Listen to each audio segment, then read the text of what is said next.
As we all know, God gave us the 10 Commandments, not the 10 explanations. He told us what we have to do, and then he left it up to his bride, the Holy Mother Catholic Church, to explain the whys and the wherefores. So we've already quickly gone over the first 5 commandments, but then for the last few sermons we've taken a different approach. We've been taking some time getting the context for the 6th commandment. Why? Because it's not uncommon to find that even fervent Catholics who want to faithfully obey God's holy will in these matters tend to be confused here. So in order to remove the confusion, we're spending the extra time. What we're shooting for isn't to just know the rules, but to understand why the rules are the rules. Okay, so that's what we're doing. Later on in the sermon, we'll pick up where we left off before. But first, there's a closely related problem that needs to be addressed from the pulpit. That's the ongoing scandal. Now that we've all probably heard these politically correct opinions of all the spin doctors and experts with regard to problem priests, as an antidote, everyone should hear the actual teaching of the Holy Catholic Church, which somehow seems to be left out of all this.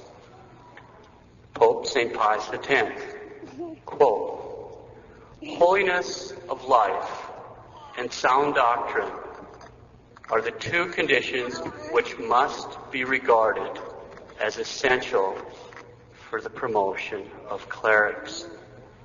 Priests have the duty to be holy, not simply in a mediocre degree, but completely. Ordinary holiness is not enough.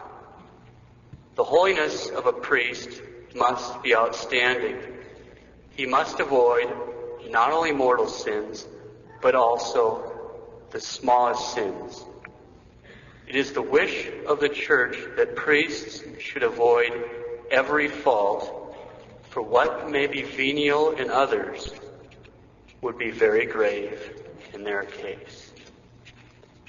Pope Pius XII, quote, "Chastity must be solidly possessed and proved at length. Hence, whenever young seminarians show evil tendencies in this regard, and after due trial show themselves incorrigible, it is absolutely necessary to dismiss them from the seminary before they receive holy orders." From Religiosiorum Institutio, a document that at least theoretically is still in force, was promulgated by the Sacred Congregation for Religious in February of 1961. For the sake of the listeners, several key words will be edited out.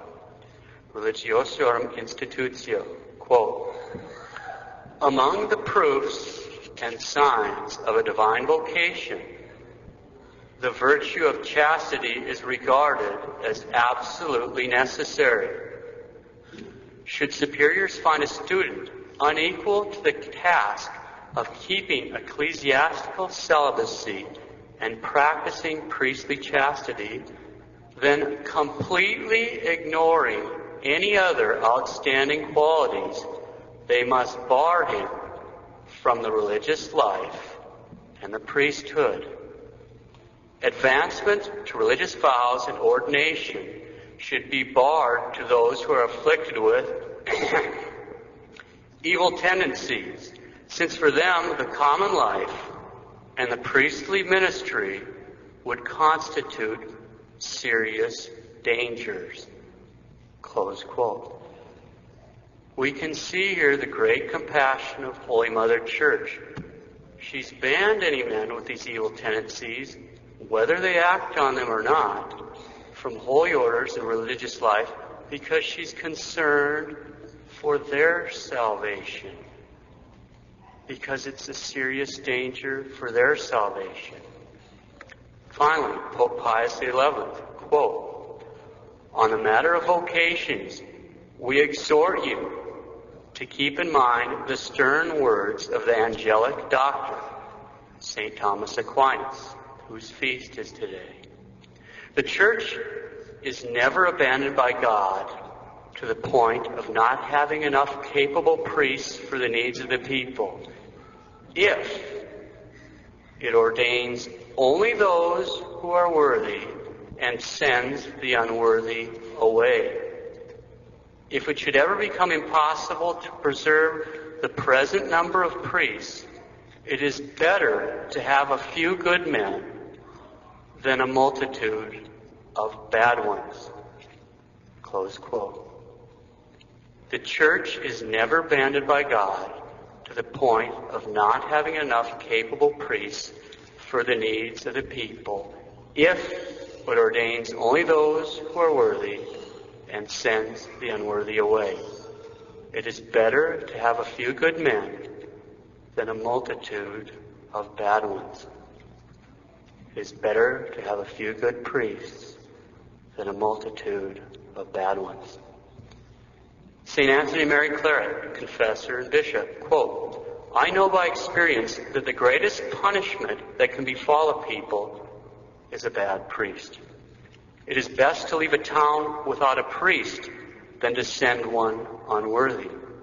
If God does not send me men who are truly called, God himself will have to take care of the people and souls by means of his angels. A call is God's gift.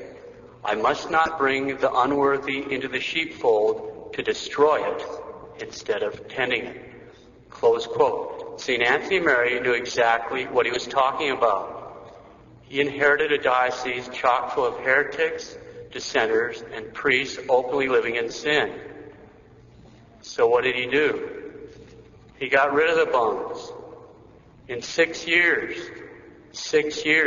he had a flourishing diocese. 6 years. And a lot of those guys repented and became good priests because he loved them enough to knock their heads together. It can be done, it has been done, and it must be done.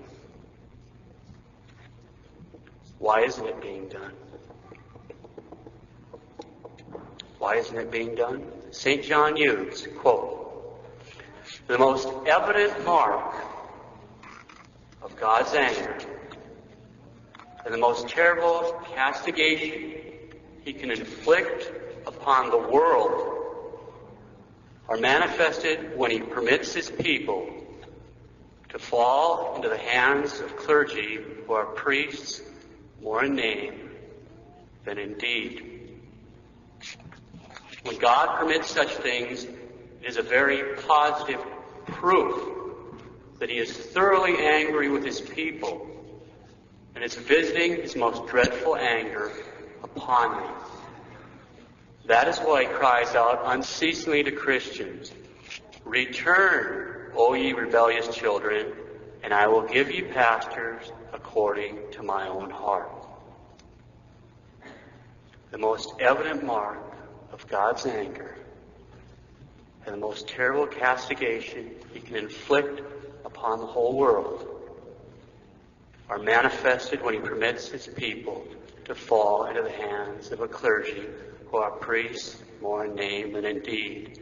When God permits such things, it is a very positive proof that he is thoroughly angry with his people and is visiting his most dreadful anger upon them. I was trembling when I typed this, and I'm trembling right now.